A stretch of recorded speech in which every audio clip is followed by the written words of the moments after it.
Dans l'assemblée des saints, assoiffé je me tiens, que ton onction descende sur moi.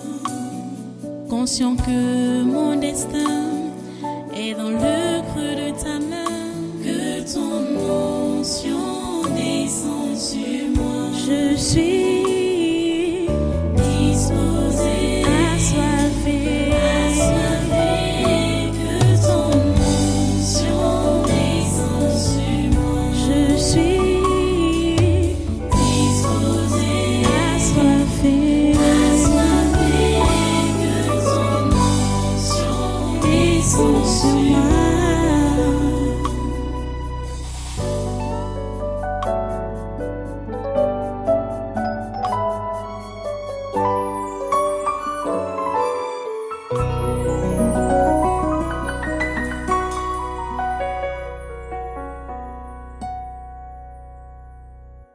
Alléluia. Voilà, tu restes debout, tu prends ta Bible.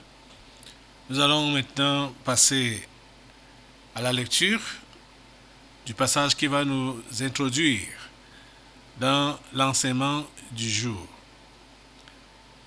Ce sera la continuité de ce qu'on a vu jeudi, mais on va lire un autre passage. Allons dans Marc au chapitre 14. Marc chapitre 14. Le passage qu'on va lire, c'est un exemple de ce que nous sommes en train de voir depuis jeudi. Quand j'ai posé la question que jusqu'où ceci est vrai pour toi, par rapport à celui-là qui a vu un trésor dans un champ, il a vendu tout ce qu'il avait pour acquérir le champ afin d'avoir le trésor. Et le second exemple, c'était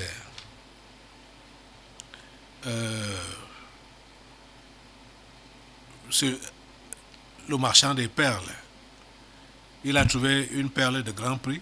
Il a vendu tout ce qu'il avait pour acheter cette perle-là. Bon, maintenant, allons dans Marc au chapitre 14, à partir du verset 3. Marc chapitre 14, à partir du verset 3. Nous allons lire jusqu'au verset 9, où il est donc écrit: Comme Jésus était à Béthanie, dans la maison de Simon le lépreux, une femme entra pendant qu'il se trouvait à table. Elle tenait un vase d'albâtre qui renfermait un parfum de nard pur de grand prix. Et, ayant rompu le vase, elle répandit le parfum sur la tête de Jésus. Quelques-uns exprimèrent entre eux leur indignation. À quoi bon perdre ce parfum? On aurait pu le vendre, plus de 300 deniers, et les donner aux pauvres. Et ils s'irritaient contre cette femme. Mais Jésus dit: Laissez-la. Pourquoi lui faites-vous de la peine? Elle a fait une bonne action à mon égard. Car vous avez toujours les pauvres avec vous. Et vous pouvez leur faire du bien quand vous voulez. Mais vous ne m'avez pas toujours. Elle a fait ce qu'elle a pu. Elle a d'avance embaumé mon corps pour la sépulture. Je vous le dis en vérité, partout où la bonne nouvelle sera prêchée dans le monde entier, on racontera aussi en mémoire de cette femme ce qu'elle a fait. Prions le Seigneur. Dieu trois fois saint, nous te remercions pour ta parole de ce jour et de ce moment. Et nous te prions que tu puisses donner à tes enfants que voici l'intelligence de pouvoir bien l'accueillir et de pouvoir bien l'appliquer. Ô Dieu, merci parce que ta volonté s'accomplit dans nos vies. Nous voulons que ta volonté qui est dans le ciel s'accomplisse dans nos vies. Pour nous, pour notre entourage, pour notre nation et les nations du monde. Seigneur, nous sommes à ta disposition. Aujourd'hui, accomplis tes programmations dans nos vies. Merci Père Saint parce que tu le fais. Au nom puissant de Jésus, nous avons prié. Amen. Prenez place dans sa sainte présence. Une fois de plus, soyez les bienvenus au Tabernacle de la Liberté. Soyez les bienvenus au congrès du surnaturel de ce jour, ce dimanche. Comme je l'ai déjà introduit, c'est la suite de notre message de jeudi passé. Jeudi passé, Jésus a proposé 2 paraboles qui allaient dans le même sens. Pas presque. 2 paraboles qui allaient dans le même sens. Le premier était ceci. Le royaume des cieux est encore semblable à un trésor caché dans un champ. L'homme qui l'a trouvé le cache, et dans sa joie, il va vendre tout ce qu'il a et achète ce champ. Deuxième parabole. Le royaume des cieux est encore semblable à un marchand qui cherchait de belles perles. Il a trouvé une perle de grand prix. Et il est allé vendre tout ce qu'il avait et l'a acheté.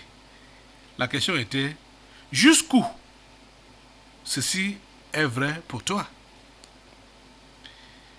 Aujourd'hui, nous avons un exemple du vivant de Jésus. Cette femme qui avait un parfum de grand prix, pur, de grand prix. C'est un modèle, c'est un exemple concret. On va, comme vous avez suivi là, et puis vous avez pu remarquer que cette dame, pour la première lecture, cette dame qui a répandu le parfum sur la terre de Jésus n'a pas été appréciée. Elle n'a pas du tout été appréciée par son entourage,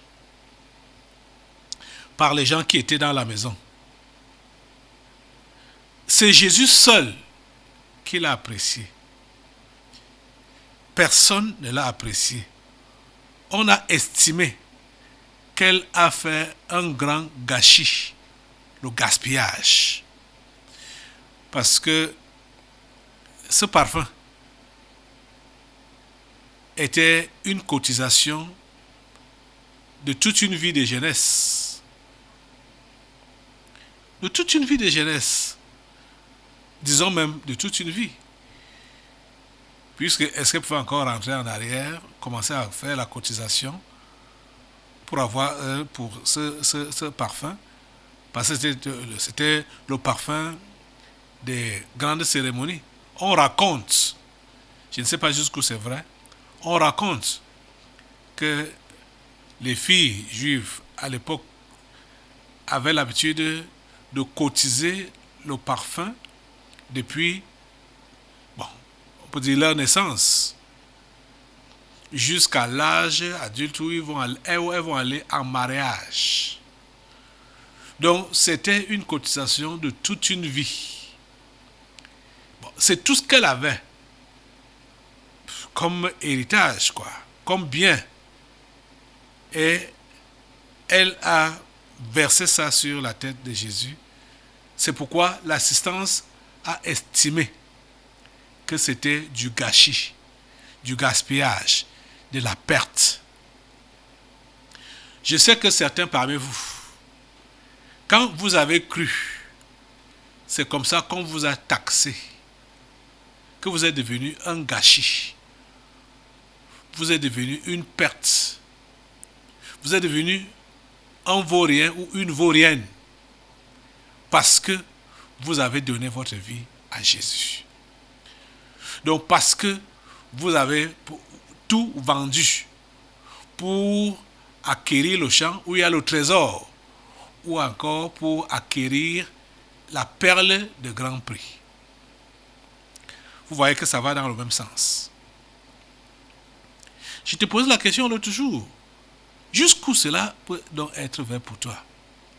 Et s'il faut revenir sur les 2 paraboles de Jésus, est-ce que tu peux un peu faire, tu peux t'asseoir, je voudrais que tu t'assoies un peu, et que tu puisses réfléchir pour savoir ce que tu as. Nous avons lu aujourd'hui un exemple concret la femme-ci avait son parfum pur de nard, un parfum pur de nard de grand prix. Qu'est-ce que toi tu as? Qu'est-ce que toi tu as? Qu'est-ce que tu disposes pour livrer cela afin d'avoir Jésus, afin d'avoir le royaume des cieux? Qu'est-ce qu'il y a à ta disposition? Ce qui est sûr, chacun d'entre nous a quelque chose à sa disposition qui est précieux pour lui ou pour elle et que surtout il ne faut pas toucher. Quelque chose qui préserve le plus. Et ça peut être même sa propre vie. Comme je l'ai dit tout à l'heure, là, beaucoup. Certains parmi vous, quand ils ont cru, on leur a dit qu'ils sont égarés et qu'ils ont gâché toute une vie. Qu'ils étaient l'espoir d'une famille. Et que maintenant, la voie qu'ils ont suivie là, c'est la nuit qui va tomber sur leur famille. Parce que c'est une voie sombre. Il n'y a pas d'espoir. L'entourage, le voisinage, les parents, les gens qui nous sont plus proches, ont toujours estimé que notre choix de Jésus est un gâchis, que c'est une perte, que c'est une folie. Ça a toujours été leur jugement comme ça. Et vous savez, certains croyants, quand ils sont déjà harcelés avec ce genre de jugement, avec ce genre d'interpellation, ça les affecte. Ou pendant leur marche chrétienne ou leur course chrétienne, ils s'arrêtent pour dire, mais au fait, qu'est-ce que ça m'a rapporté cette chrétienté? Depuis que je me suis engagé, qu'est-ce que ça m'a rapporté? Ah, peut-être ces gens avaient raison, hein, quand ils m'ont fait remarquer que ce n'est pas un bon choix que j'ai fait là, que j'ai raté ma vie. Et certains veulent donc se rattraper pour racheter leur vie, hein, et faire ce qu'ils estiment qu'ils ont eu du retard à faire. Comme ma fille disait l'autre jour, qu'elle voulait se racheter. Je crois que c'était ce que j'ai dit même, oui, par rapport à ce message, qu'elle voulait se racheter, comme elle voulait maintenir son moi. Les gens qui l'ont honni, qui avaient dit qu'elle était un échec, elle voulait montrer à ces gens-là qu'ils n'ont pas raison. Elle peut leur prouver, leur montrer qu'elle a réussi sa vie, donc en se battant par elle-même. Les amis, essayez un peu de voir ce qui est donc en ta possession. Parce que je veux vraiment savoir aujourd'hui si vous avez ce trésor qu'est Jésus, si vous avez cette perle de grand prix qu'est Jésus. Pour l'avoir, ce trésor ou cette perle de grand prix, tu dois te débarrasser de tout ce que tu as de précieux.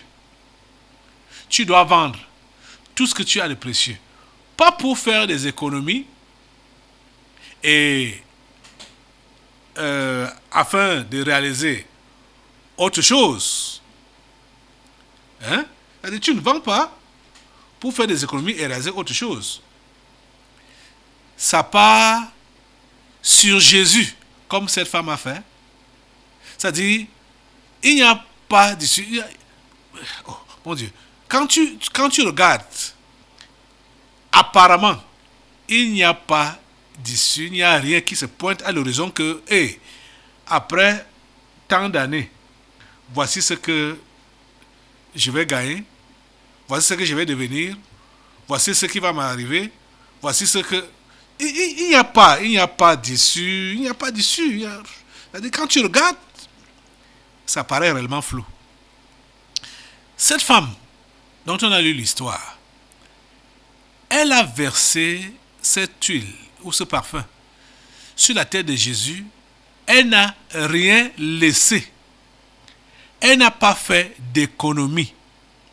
Quand elle a pris ce parfum, elle s'est dit, je m'en vais livrer ma vie.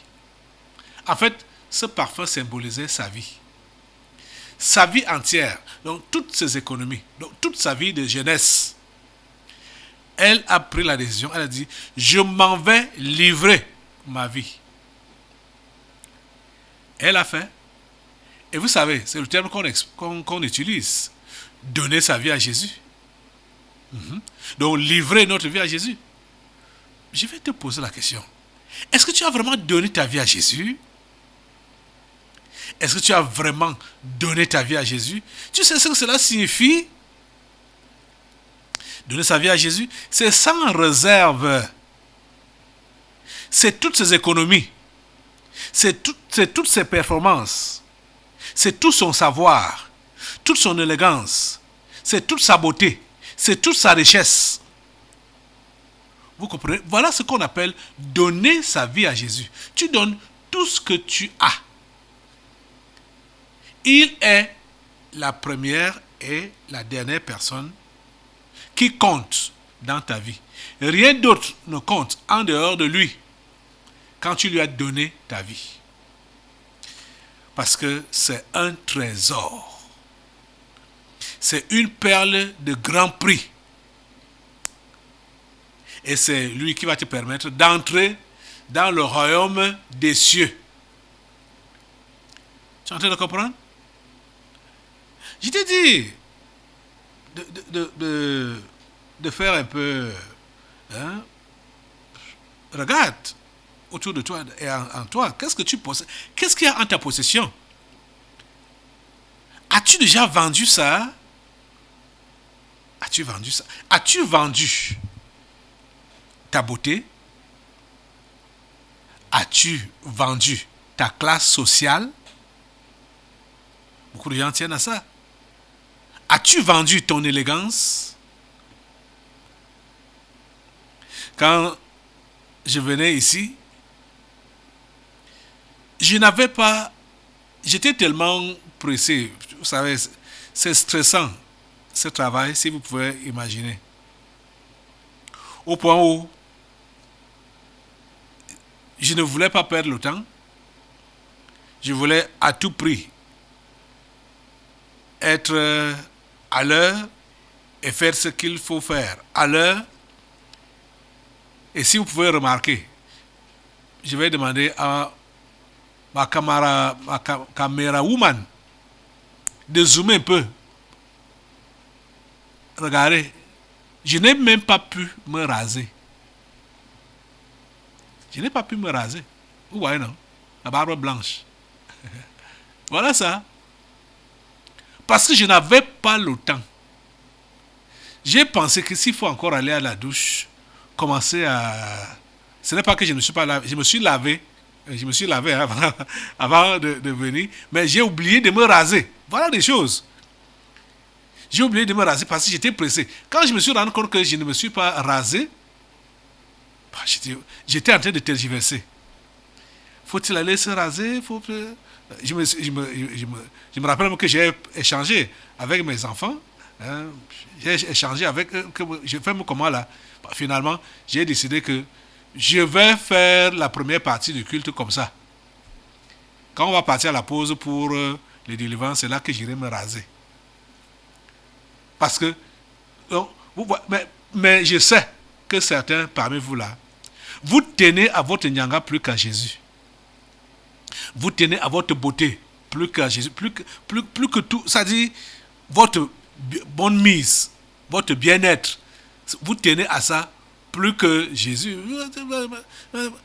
Tu veux donc que je sois d'Hébraïm, machin? Les amis, qu'est-ce qui a du prix pour toi, il faudrait que tu livres ça pour Jésus. Pour entrer dans le royaume des cieux. Je vous dis la plus vérité que si vous n'arrivez pas à ce niveau-là, vous n'entrerez pas dans le royaume des cieux. Vous n'y entrerez pas. N'ayez pas les idées de ce qu'un homme avait ici là pour dire qu'il va entrer dans le royaume des cieux même avec un œuf fort.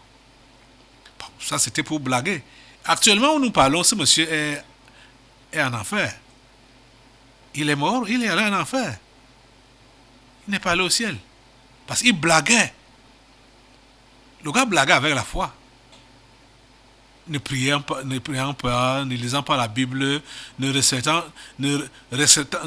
respectant même pas les consignes ou les enseignants qui lui étaient donnés ici.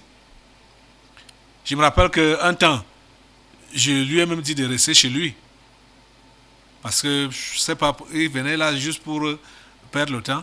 Et pour lui, c'est le milieu qui le mettait à l'aise. Et quand il était au tabernacle, il savait qu'il est en sécurité, il est protégé. Parce qu'il était issu d'un village de sorciers. Et il voulait juste fuir la sorcellerie. Mais toi, tu fuis quoi alors? Tu fuis aussi la sorcellerie. Et tu veux te réfugier ici, sans mettre en pratique ce qu'on t'enseigne, sans chercher à livrer ta vie à Jésus. La mort va te prendre. Tu iras en enfer. Tu n'iras pas dans le royaume des cieux. Parce que tu n'auras pas donné ta vie à Jésus. Donner sa vie à Jésus. C'est sans réserve.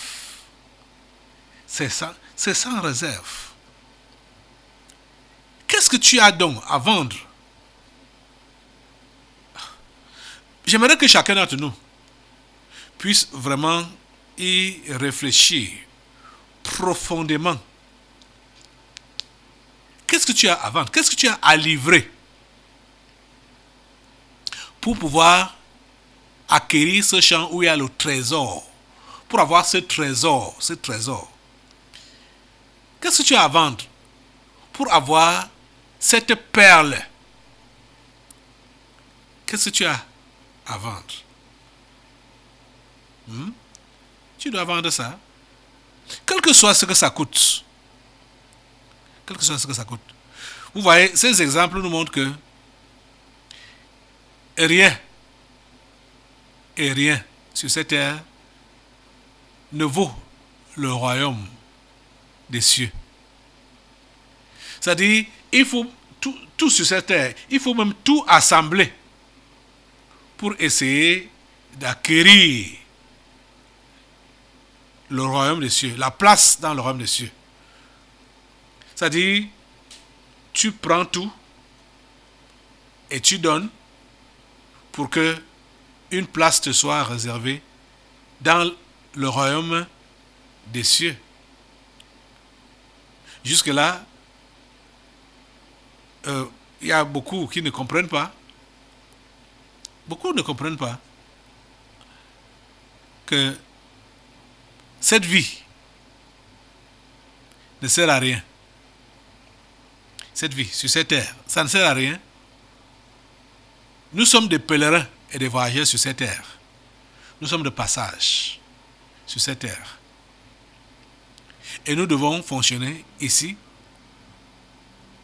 Si nous sommes humains, sachant que nous quitterons cette terre d'un moment à l'autre. Mais alors, où irons-nous après ici? C'est ça qui compte. Où irons-nous après ici? Et la Bible nous enseigne donc, c'est Jésus qui nous le dit, qu'il y a donc le royaume des cieux. Il y a le royaume des cieux. C'est là-bas que les vrais humains sont supposés partir après leur passage sur cette terre. Ou dans le royaume des cieux. Là où Dieu est roi. C'est là-bas que les vrais humains sont supposés passer leur éternité. Et pour ce faire, ils doivent tout abandonner. Quand je dis tout abandonner, c'est tout abandonner. Quand je dis tout abandonner, c'est tout abandonner. C'est-à-dire que ton cœur doit être détaché de tout ce qu'on appelle chose, de tout ce que tu peux avoir ou posséder. Je vais vous lire un passage dans Jean au chapitre 14. Jésus dit, à partir du verset 1, « Que votre cœur ne se trouble point. Croyez en Dieu et croyez en moi. » Jésus nous invite à croire en Dieu et à croire en lui. Écoutez, je continue la lecture, verset 2. « Il y a plusieurs demeures dans la maison de mon Père. Si cela n'était pas, je vous l'aurais dit. Je vais vous préparer une place. » Jésus nous dit qu'il part nous préparer une place dans la maison de son Père. Il y a un royaume, c'est le royaume des cieux. Le chemin pour y aller, c'est Jésus. Et c'est lui également qui nous prépare pour chacun une place là-bas.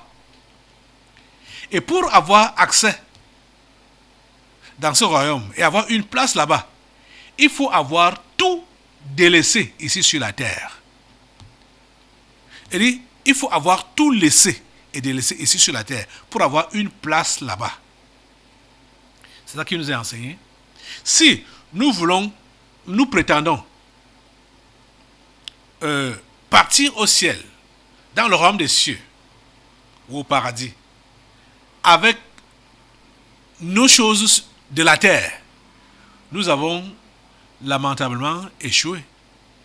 Parce que Jésus enseigne encore que le chemin qui part là-bas, c'est un chemin resserré. Et que la porte de là-bas, c'est une porte étroite. Ça veut dire quoi? On ne peut pas y entrer avec des encombrements.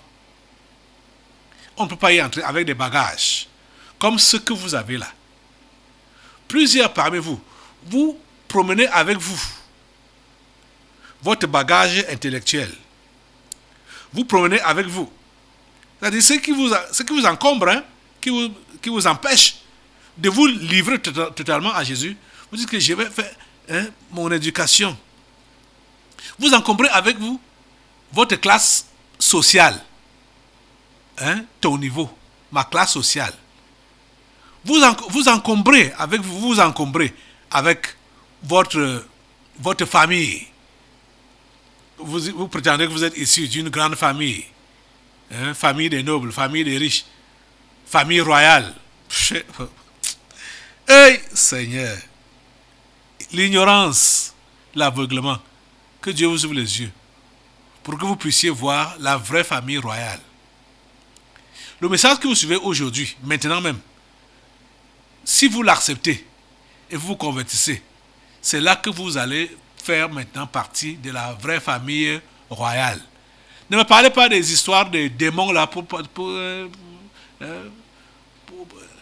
dire que vous êtes issu d'une famille royale.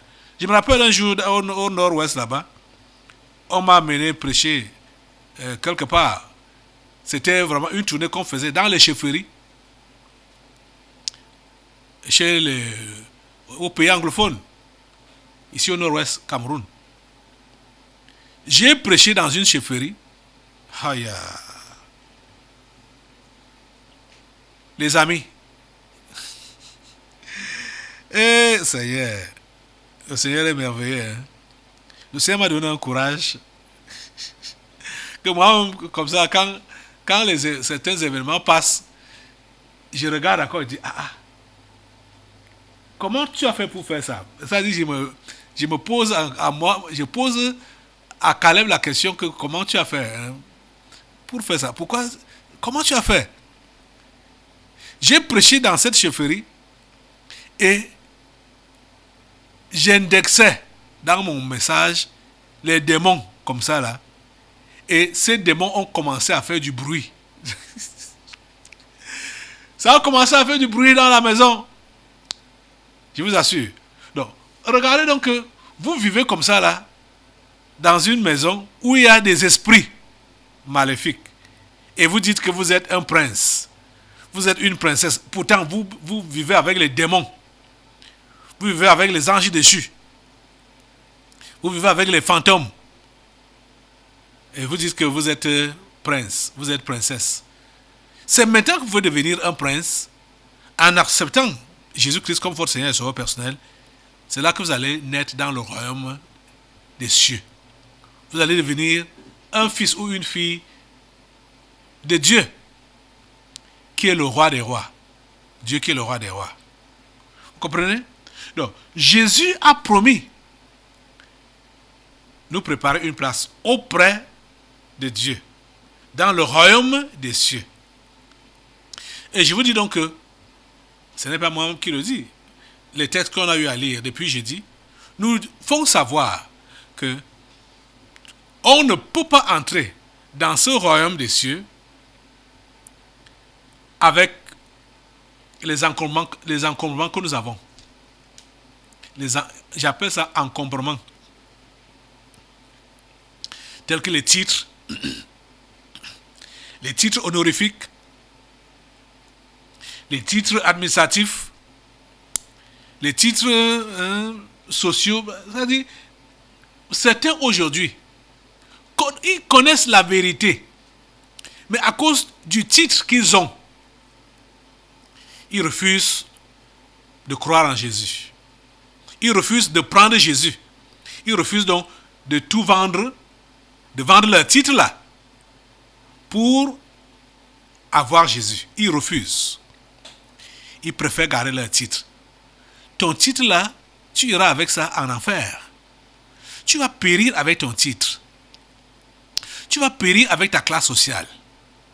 Comme j'ai toujours interpellé les ministres de ce pays, qui me connaissent très bien et qui ont déjà reçu mon message, beaucoup, ceux qui sont humains, savent très bien que ce que je dis est vrai et que c'est ça qu'ils devraient faire. Mais ils sont haut placés sur leur titre. Je suis ministre. Je suis ministre. Je suis un grand directeur. Je suis ceci, je suis cela. Et ils ne veulent pas s'abaisser pour donner leur vie à Jésus. Vous irez en enfer avec votre titre. Vous irez en enfer avec votre titre. Je vous assure que si vous ne vendez pas votre titre pour donc avoir Jésus, vous irez en enfer. Vous devez vendre votre titre pour avoir Jésus, pour avoir une place dans le royaume des cieux. Vous comprenez ça? Qui est-ce que vous êtes dans la société? Qui est-ce que vous êtes dans votre famille? Qui est-ce que vous êtes dans ce pays? Qui est-ce que vous êtes? Quel que soit votre titre, quelle que soit votre qualité, quels que soient les honneurs qu'on vous donne, que ce soit les honneurs militaires, les honneurs, je dirais quoi, à tous les niveaux, vous avez les honneurs, à tous les niveaux, quels que soient les honneurs qu'on vous donne, je vous dis que vous êtes appelés à vendre vos honneurs pour accepter Jésus comme votre Seigneur et Sauveur personnel. Il faut vendre vos honneurs. Il faut vendre votre honneur. Vous comprenez? Vous avez des honneurs. Vous êtes général d'armée, colonel, capitaine, commandant. Et comme chez nous ici au Cameroun, même n'importe qui se sent.